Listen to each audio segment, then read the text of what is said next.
सौरभ चंद्राकर को जल्द पुलिस जो है भारत ला सकती है। बयान देते हुए बताया है कि किस तरह से गिरफ्तारी की गई है, साथ ही साथ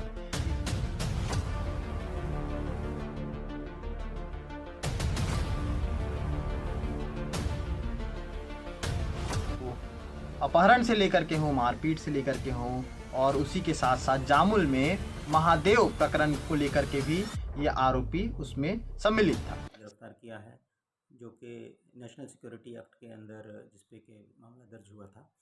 महादेव ऐप के सरगना सौरभ चंद्राकर को जल्द पुलिस जो है भारत ला सकती है।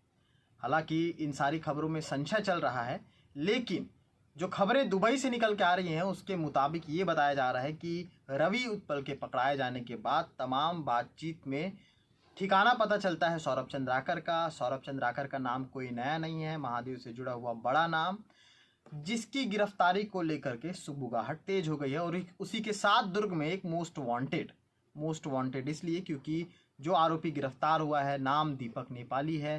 13 अपराध इस पे दर्ज थे। वैशाली नगर हो, जामुल हो, तमाम थाने में आपराधिक मामले, चाहे वो अपहरण से लेकर के हो, मारपीट से लेकर के हो, और उसी के साथ साथ जामुल में महादेव प्रकरण को लेकर के भी ये आरोपी उसमें सम्मिलित था। साथ ही महादेव ऐप का पैनल भी चलाया करता था। दुर्ग के एसपी ने बयान देते हुए बताया है कि किस तरह से गिरफ्तारी की गई है। साथ ही साथ एक बड़ी खबर ये भी आ रही है लगातार कि सौरभ चंद्राकर जो है उसे नज़रबंद कर लिया गया है। उसे चारों तरफ से उसकी घेराबंदी हो चुकी है ताकि वो कहीं से भागने ना पाए।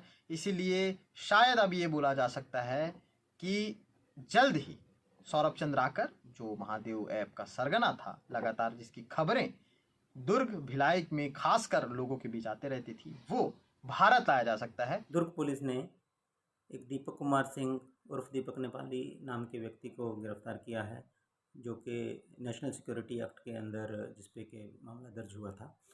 ये अपराधी इस पर वैशाली नगर थाना के अंतर्गत कुल 13 अपराध पंजीबद्ध हैं, जिसमें कि लूट, मारपीट, अपहरण तथा अन्य धाराओं के अंतर्गत जो कि वांटेड था, जिसमें कि उसके खिलाफ केस रजिस्टर थे। एनएसए एक्ट के तहत इन तमाम आरोपियों पर प्रकरण दर्ज थे।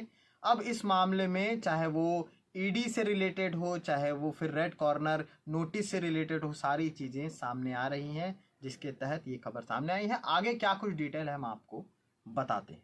सट्टेबाजी के आरोप में बंद किए गए महादेव ऐप के प्रमोटरों पर कानून का शिकंजा कस गया है। ऐप के प्रमोटर और मास्टरमाइंड सौरभ चंद्राकर को दुबई में नज़रबंद कर दिया गया है। ईडी के अनुरोध पर संयुक्त अरब अमीरात सरकार ने चंद्राकर के खिलाफ जारी रेड कॉर्नर नोटिस पर संज्ञान लेते हुए ये कदम उठाया है।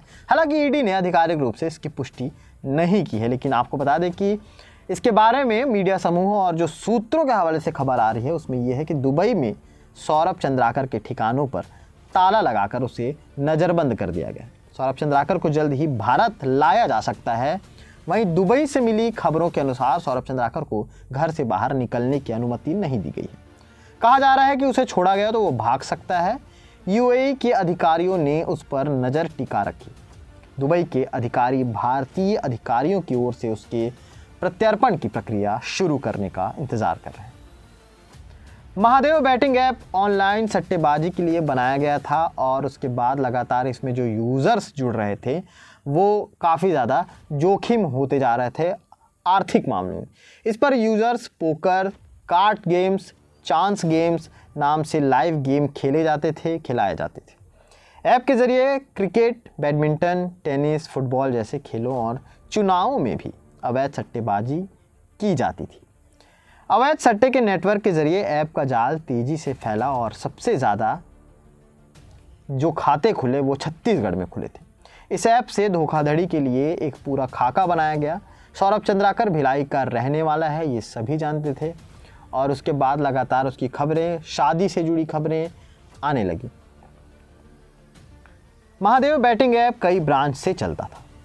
हर ब्रांच को सौरभ चंद्राकर और रवि उत्पल फ्रेंचाइजी के रूप में बेचते थे। यूज़र को सिर्फ शुरुआत में फ़ायदा और बाद में नुकसान होता था।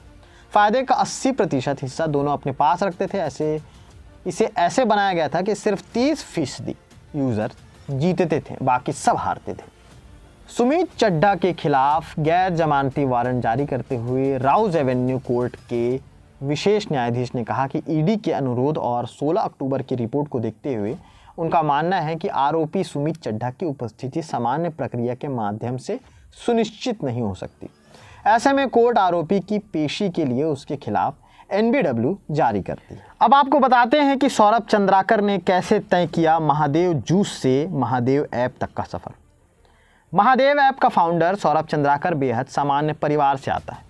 2018 से पहले वो भिलाई में रहता था और महादेव जूस सेंटर चलाता था। उस समय उसे ऑनलाइन ऐप्स पर सट्टा खेलने का शौक लग गया और इसी बीच 10 से 15 लाख रुपए का घाटा कर लिया। मीडिया रिपोर्ट्स के मुताबिक महादेव ऐप का को फाउंडर रवि उत्पल भी सौरभ का पुराना दोस्त है।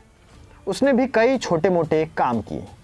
उसे भी सौरभ की तरह जुआ खेलने का शौक था और वो भी 10 लाख रुपए के नुकसान में था। फिर आया वो दौर जब दोनों पर पैसों की बारिश हुई। दोनों दुबई गए और किसी तरह पैसे जुटाने में सफल रहे। इसके बाद दोनों ने मिलकर खोली महादेव बुक ऐप। सौरभ चंद्राकर ने इसका नाम अपने छत्तीसगढ़ के भिलाई वाले जूस सेंटर के नाम पर ही रखा।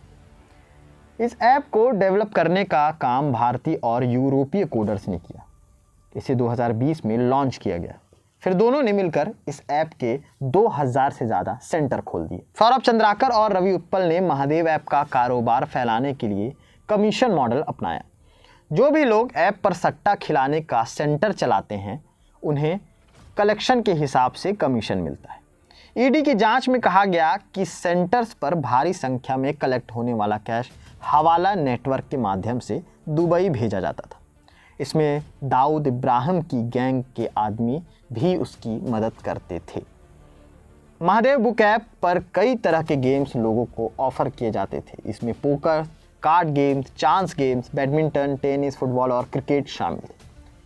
कार्ड गेम्स में लोगों को 3 पत्ती, पोकर और ड्रैगन टाइगर जैसे गेम दिए जाते थे। ये ऐप क्लोज ग्रुप के रूप में चलती थी।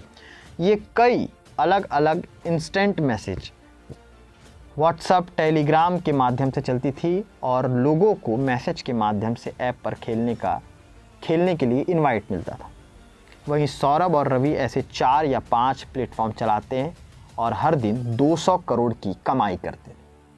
दीपक नेपाली को तो पुलिस ने गिरफ्तार कर लिया है। हालांकि अभी इस चीज़ की पुष्टि नहीं हो पाई है कि सौरभ चंद्राकर गिरफ्तार हुआ है कि नहीं हुआ है। तो आगे क्या अपडेट रहेगा इससे रिलेटेड हम लगातार आपको दिखाते रहेंगे। देखते रहिए केपी न्यूज़। शुक्रिया। दुर्ग पुलिस ने एक दीपक कुमार सिंह उर्फ दीपक नेपाली नाम के व्यक्ति को गिरफ्तार किया है, जो कि नेशनल सिक्योरिटी एक्ट के अंदर जिस पे के मामला दर्ज हुआ था। ये अपराधी इस पर वैशाली नगर थाना के अंतर्गत कुल 13 अपराध पंजीबद्ध हैं, जिसमें कि लूट, मारपीट, अपहरण तथा अन्य धाराओं के अंतर्गत जो कि वांटेड था, जिसमें कि इसके खिलाफ केस रजिस्टर थे। इसके अतिरिक्त इसकी जामुल और भिलाई 3 थाना जो है उसमें भी महादेव ऐप से जुड़े हुए कुछ प्रकरण इस पर पंजीबद्ध हैं। तो ये दुर्ग पुलिस के लिए बड़ी सफलता है। ये करीब 2 महीने से फरार चल रहा था। इसको बड़ी ही मुशक्क़त से काफ़ी मेहनत के साथ वैशाली नगर और क्राइम ब्रांच की टीम ने संयुक्त अभियान चलाकर इसको पकड़ा है। तो मुझे उम्मीद है कि इसके अतिरिक्त और भी जो फरार अपराधी हैं इस तरीके के, उन सभी पे दुर्ग पुलिस अच्छी कार्रवाई लगातार करती रहेगी।